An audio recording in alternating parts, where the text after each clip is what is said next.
అందరికీ వరలక్ష్మి వ్రతం శుభాకాంక్షలు. ఆడవాళ్ళందరూ బిజీగా ఉండుంటారు కదా, పొద్దునుంచి పాపం ఉపవాసం ఉంటారు. ఇప్పుడేమో పేరెంటాళ్ళు ఒకరింటికి ఒకరు వెళ్ళి తాంబూలాలు తీసుకుంటూ ఉంటారు. ఒక శుక్రవారం కుదరకపోయినా మళ్ళీ నెక్స్ట్ శుక్రవారం కూడా పూజలు చేసుకుంటూ ఉంటారు. అలాగే ఈ రోజు 2 తెలుగు రాష్ట్రాల్లో కూడా చక్కగా స్కూల్కి హాలిడే ఇచ్చారు. ఎందుకంటే పిల్లలను స్కూల్కి పంపించాలని అంటే ఇంకా మరి అమ్మలు అందరూ బిజీగా ఉంటారు కదా, ఇంకా వాళ్ళ క్యారేజీలు పెట్టి వాళ్ళని తయారు చేసి పంపించడం అని అంటే అయ్యే పని కాదు. చక్కగా స్కూల్ కూడా సెలవులు ఇచ్చారు కాబట్టి టీచర్సే కానీ అమ్మలే కానీ అందరూ కూడా చక్కగా పూజలు చేసుకున్నారని అనుకుంటున్నాను. అయితే ఇంకా పూజ సామాన్ల విషయానికి వస్తే మార్కెట్లో నిన్న ఎంత రేటు ఉన్నాయనండి. 3 మామిడి కొమ్మలు కూడా 50 రూపాయలు, చామంతి పూలు 50 గ్రాములు 50 రూపాయలు, అరటి చెట్లు అయితే జత 300. ఇంతంత రేట్లు ఉన్నాయండి. కానీ మరి పండగ వచ్చినప్పుడు ఖచ్చితంగా ఎంత రేట్ అయినా సరే మనం కొని అమ్మవారికి చక్కగా పూజ చేసుకుంటాం. ఇంకా నెక్స్ట్ వినాయక చవితి వచ్చిందని అంటే అప్పుడు కూడా ఎంత రేట్ ఉన్నా సరే కొనాల్సిందే. అందులోనూ ఇప్పుడు వర్షాలు సరిగ్గా లేకపోవడం వల్ల అమ్మేవాళ్ళు కూడా ఇదే మాట చెప్తున్నారు, వర్షాలు సరిగ్గా లేవు కదండి అందుకే ఇంత రేట్ అయిందని చెప్పేసి అంటున్నారు. కేజీ కనకాంబరాలు 5,000 రూపాయలు. చూడండి, హోల్సేల్ మార్కెట్లోనే అంత రేటు ఉంది. ఇంకా బయట వాళ్ళు ఇంకెంత రేట్ అమ్ముతారు? అలాంటి పరిస్థితి వచ్చింది ఈ సంవత్సరం. మరి వర్షాలు బాగా పడితే మరి ముందు ముందు ఏమన్నా దసరా టైం వచ్చేసరికి మరి బతుకమ్మ అంటే అందరూ పువ్వుల పండుగ చేసుకుంటారు కాబట్టి అప్పటికి ఏమన్నా పువ్వులు ఎక్కువగా పూసాయనంటే అప్పుడు కొంచెం ధరలు తగ్గుతాయని అనుకుంటున్నాం. చూద్దాం. మరి ఈ రోజున వరలక్ష్మి వ్రతం రోజున మహిళలందరూ కూడా భర్త కాళ్ళకి దండం పెట్టి చక్కగా ఆశీర్వాదం తీసుకుంటున్నారు. అయితే భర్తలు ఏమంటున్నారని అంటే, ఆహా, సంవత్సరానికి ఒక్కరోజు మా కాళ్ళకి దండం పెట్టేది, రోజు ఇలా పెట్టి చక్కగా మా సేవ చేసుకుంటే ఎంత సంతోషంగా ఉంటుంది.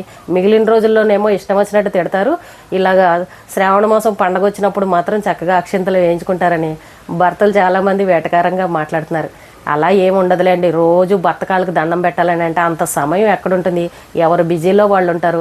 ఇంట్లో పిల్లల్ని భర్తని పంపించిన తర్వాత ఆడవాళ్ళు ఏ పూజలో చేసుకుంటారు. అలాంటప్పుడు భర్త కాళ్ళకి ఏం దండం పెడతాం?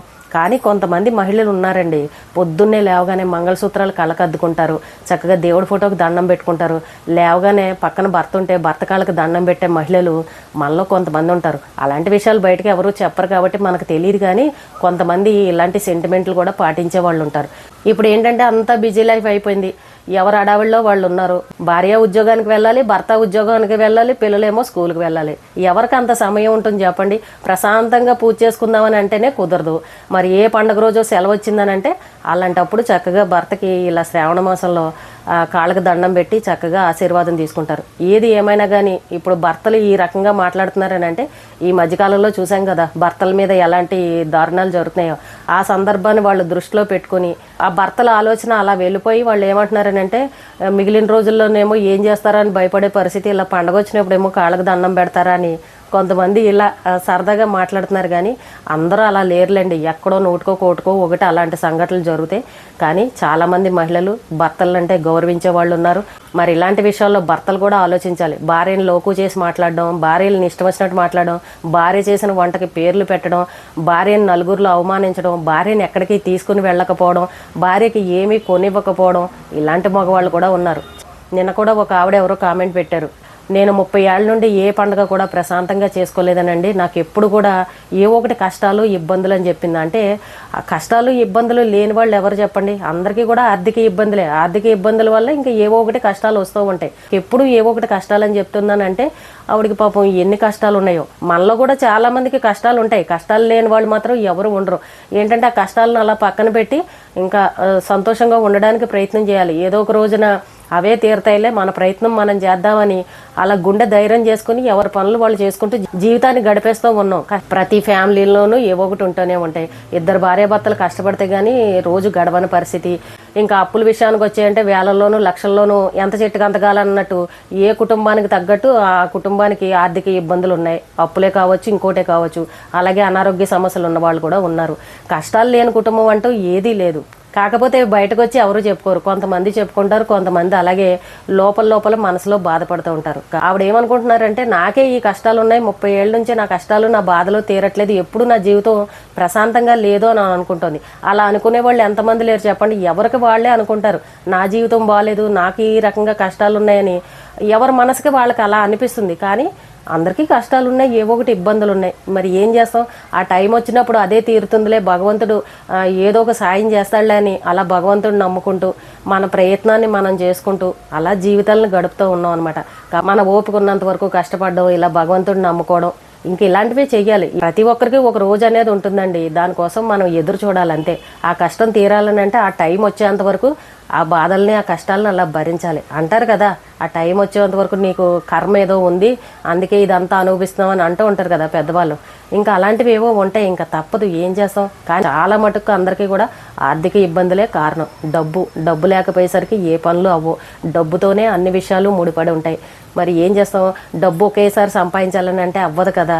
అలా కష్టపడుతూ ఉంటే ఏదో ఒక రోజు ఒక రూపాయి డబ్బులు దాచుకుంటే అవి మన కష్టాలని తీర్చే పరిస్థితి. లేదనంటే మన పిల్లలు చిన్నగా ఉంటే ఆ పిల్లలు పెరిగి పెద్ద అయిన తర్వాత వాళ్ళు ఏమన్నా కొంచెం సంపాదించారని అంటే అప్పుడు మన కష్టాలు తీరే పరిస్థితి. ఆ పిల్లలు పెద్దవాళ్ళు సంపాదించిన తర్వాత వాళ్ళ కుటుంబం స్థిరపడి కష్టాలన్నీ తీరిపోయి బాగున్న వాళ్ళు కూడా చాలామంది ఉన్నారు. కాబట్టి నాకే కష్టాలు ఉన్నాయి, నాకే బాధలు ఉన్నాయి, నన్ను దేవుడు కూడా కరుణించట్లేదు, ఏ అమ్మవారు నా బాధలు తీర్చట్లేదని ఇలా ఎవరూ మాత్రం అనుకోకండి. భార్యాభర్తలు ఇద్దరు కష్టపడండి, చక్కగా అన్యోన్యంగా ఉండండి. పండగ వచ్చినప్పుడే భర్త కాళ్ళకి దండం పెట్టడం కాదు, మిగిలిన రోజుల్లో కూడా భర్తను గౌరవించండి. అలాగే భర్తలు కూడా ఆడవాళ్ళని చులకనగా చూడడం, భార్యని తక్కువ చేసి మాట్లాడడం ఇలాంటివి మాత్రం చేయకండి. ఏ నిర్ణయాలు తీసుకున్నా, ఇంట్లో ఏ పనులు చేసినా సరే భార్యాభర్తలు ఇద్దరు ఆలోచించుకుని ఇలా చేస్తే బాగుంటుందని చక్కగా ఒక మాట మీద ఉన్నారనుకోండి, మీ ఇద్దరి మధ్యలో ఇంకా మూడో వ్యక్తులు మాత్రం ఎవరో రారు. చాలా మంది భర్తలు ఏం చేస్తారంటే భార్యకి ఏ విషయం కూడా చెప్పరు. నీకేం తెలుసు, నువ్వేంటి సలహాలు ఇస్తావు, నాకు తెలీదా, నేను చేయలేనా అని చెప్పేసి నువ్వు నోరు మూసుకొని ఇలాంటి మాటలు మాట్లాడే వాళ్ళు ఉన్నారు. పండగప్పుడే భార్యని ఆశీర్వదించడం కాదు, మిగిలిన రోజుల్లో కూడా భార్య చెప్పే మాటలు కూడా వినండి. ఒక్కొక్కసారి ఆడవాళ్ళు చదువుకోలేకపోయినా సరే వాళ్ళకున్న తెలివి మామూలుగా ఉండదు. మంచి మంచి విషయాలు చెప్తూ ఉంటారు. వాళ్ళు చదువుకోలేదు నీకేం తెలుసు అన్నట్టు ఈ రకంగా తీసిపాడేస్తారు. భార్యాభర్తలు ఇద్దరు ఒక మాట మీద ఉంటేనే ఆ సంసారం చక్కగా రైలు బండిలాగా చక్కగా వెళ్తుంది. లేదనంటే ట్రాక్ తప్పిందనుకోండి ఇంకంతే, ప్రమాదాలు జరుగుతాయి కదా.